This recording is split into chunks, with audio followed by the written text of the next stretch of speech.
আসসালামু আলাইকুম। তো আজকে আমি এক ভাইয়ের সাথে কথা বলবো, সে তার বাইকটা নিয়ে। তো ভাই, আপনার বাইকটার এই প্রবলেমগুলো কি পান? প্রবলেম ছিল হচ্ছে আরপিএম ধরে রাখতো, মাইলেজ ড্রপ করে দিচ্ছে অনেক, প্রায় 10-15 মতো এখন মাইলেজ মানে কম পাইতেছি। তারপরে হচ্ছে রেডি পিক আপ টোটালি একদমই নাই। পিক আপে গাড়ির মানে আগের মতো যে স্মুথনেসটা আগের মতো ছিল এখন আর পাওয়া যায় না। গাড়িটা কোথায়, এর আগেও তো খোলাইছেন অনেক জায়গায়, হ্যাঁ, অনেক জায়গায় তো খোলানো হয়েছে।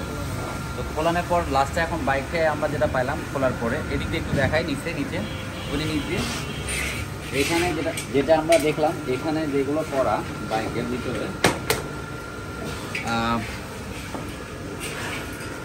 যেটা হচ্ছে বাইকের ভিতরে করা, এই বাইকের ভিতরে, এটা তো এফআই বাইক, তো এফআই বাইকের মধ্যে আপনার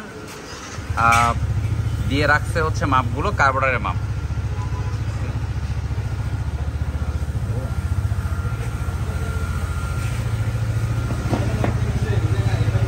এফআই বাইকের মধ্যে আপনার কার্বোরেটরের মাপগুলো দিয়ে রাখছে, যার কারণে গাড়ির কম্প্রেসার লিড করতেছে, কম্প্রেশন যার কারণে হাই হয়ে যাচ্ছে, আরপিএম রানিংয়ে হাই হয়ে যাচ্ছে, অ্যাক্সেলেরেশন পাবে না। তো এই ধরনের হচ্ছে প্রবলেমগুলো। তো এই পাশে একটু ঘুরে নিয়ে আসি, এদিকে কাজটা দেখাই। তো আসলে এখানে যে পারফেক্টলি এই জায়গায় কাজটা যদি না হয়, মাপটা যদি ঠিক না থাকে, তাহলে গাড়ি এরকম প্রবলেমগুলো আসবে। কারণ যে এখন যেটা করতেছে এটা হচ্ছে এক্সস্ট, এটা 12 থাকবে, আর এই পাশে যেটা আছে এটা হচ্ছে ইনটেক, এটা হচ্ছে 8 থাকবে। এখানে 8-এর জায়গায় এখন 4 করছে, এখানে 12-এর জায়গায় করছে 6। তো বাইকের এখন অবস্থাটা হওয়াটাও মানে অর্ধেক গাড়ি ডাউন হয়ে গেছে বাইকের, এই হচ্ছে অবস্থা। তো যাই হোক, আমরা কাজটা কমপ্লিট করি, এরপরে সাউন্ডটা দেখাচ্ছি আপনাদেরকে।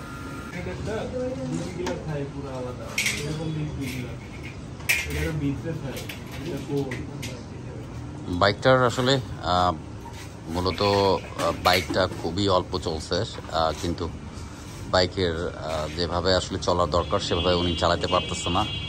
মেইনলি হচ্ছে বিভিন্ন জায়গায় খোলার কারণে একটা বাইক ভালো থাকার পরও এটাকে এমন একটা পর্যায়ে চলে গেছে যে গাড়ির অর্ধেক যে গাড়ির টান থাকে সেটাও নাই, অর্ধেক 50% টান চলে আসছে বাইকের, কোনো রেসপন্স নাই বাইকের, এই হচ্ছে অবস্থা। তো একটা নতুন বাইকের সে মনে করছে পিক আপ নাই, এই জন্য আবার থ্রোটল বডি খুলছে। আসলে কখনো একটা ভালো গাড়ির থ্রোটল বডি খুলবেন না নতুন বাইকগুলোর, কারণ এটা যখন খুলবেন এটা আরও প্রবলেম বাড়ে যাবে। কারণ এই বাইকগুলোর থ্রোটল বডি খোলার খুবই কম চেষ্টা করবেন, কারণ প্রয়োজন ছাড়া কখনই এটা খুলবেন না। কারণ জিক্সার বাইকের এয়ার ফিল্টার অনেক স্ট্রং, কারণ বালুটা ভিতরে ঢুকতে পারে না। আপনারা দেখবেন জিক্সারের ফিল্টারগুলো কালো হয়ে যায়, কিন্তু বালিটা সহজে এটা ভিতরে আসতে পারে না, যার কারণে থ্রোটল বডিটা তেমন একটা ময়লা হয় না। এটা লং টাইম পরে আপনি সেটা সাবধান মতো আপনার যেখানে ভালো হয় সেখানে করতে পারেন। সেখানে খুলবেন তো আপনি আরও ধরা খাইলেন, আপনার এমনও হতে পারে যে থ্রোটল বডি বাদ হতে পারে। তো এটাই বলার আমার কথা। আর এতটুকু পারেন ইঞ্জেক্টর ওয়াশ করাটাই স্বাভাবিক, কিন্তু থ্রোটল বডি এরকম খোলা হবে না, আর খোলার প্রয়োজন নাই আমি মনে করি। আর এতে আপনার জিনিসের আরও সমস্যা হয়, প্র্যাকটিক্যাল আমরা অনেকেই পাইছি অনেক বাইকেরই, এই জন্য আপনাকে বললাম। আর ভালো লাগলে ভিডিওটা অবশ্যই লাইক এবং শেয়ার সাবস্ক্রাইব করবেন ইউটিউবে যারা আছেন। গাড়িটার আমরা কমপ্লিট করে দেখি, সাউন্ড দেখি, এরপর বাকিটা যার বাইক তার কাছ থেকে শুনবো। ধরো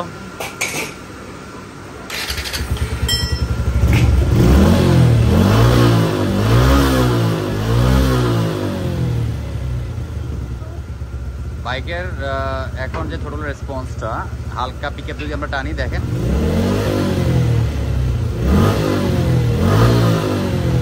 আগে এই অ্যাক্সেলেশনটা যে পরিমাণ টানতেছিলাম, যে পরিমাণ অ্যাক্সেলেশন টানতেছি, এতে এই আরপিএমটা আসতো না। এই পরিমাণ টানার পর আরপিএমটা আসতো। গাড়িটা অনেক গ্যাপ ছিল, মানে অর্ধেক ছিল না বাইকটা। দেখি আর বাকি কমপ্লিট করে তারপরে দেখা যাক কী হয়।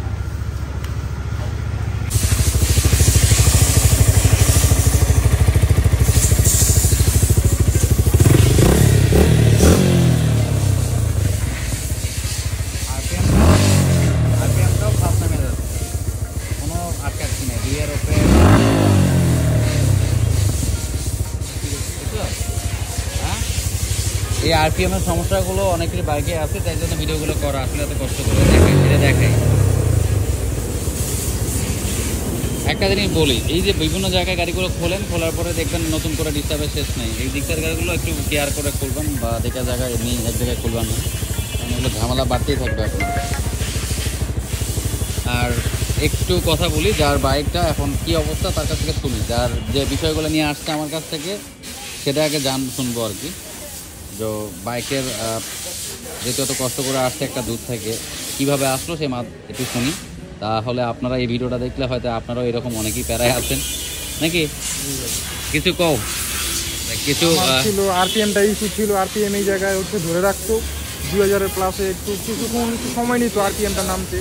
এখন ইজিলি নেমে যাচ্ছে। এখন পিকআপের টোটাল রেসপন্সটাও আগের থেকে বেটার পাচ্ছি, এই কারণে আসা ভাইয়ের কাছে। এই যে এত দূর কষ্ট করে যে আসতো, যারও একটা মনের বিশ্বাস যে ভাইয়ের কাছে গেলে কিছু একটা সলিউশন হবে বা জানি না, এই এরকম একটা ছিল। হ্যাঁ, আসার আগেও তো শোরুমে ঢুকছিলা, হ্যাঁ তাই না? আমি আসার আগেও শোরুমে যে ঘুরে আসছি, ওরা তো হিসাব দেখাচ্ছে অন্য হিসাব না, হিসাব দেখাইছে। পরে আমি কালকে রাতে অবশ্য আমি একটু ঘাটাঘাটি করছিলাম, ভিডিও অনেকগুলো দেখা হয়েছে ভাইয়ের ভিডিও, জিক্সারের কিছু দেখার পরে তারপর হচ্ছে যে আমি মানে একটা ডিসিশন নিয়েছিলাম যে যদি শোরুমে কিছু করতে না পারে সেই ক্ষেত্রে আমি বাইরের কাছে যাবো। তো শোরুম থেকে আমি ডিরেক্ট একবার বাসাও যাই নাই, ডাইরেক্ট চলে আসছি। দুপুরে ভাতও এখনো খাওয়া হয় নাই। সমস্যা নেই, এখন ভাত খাওয়া লাগবে না, পেট ভরে গেছে, তাই না? গাড়ি তো ভালো, তো পেটও ভরে যাবো, সমস্যা নাই।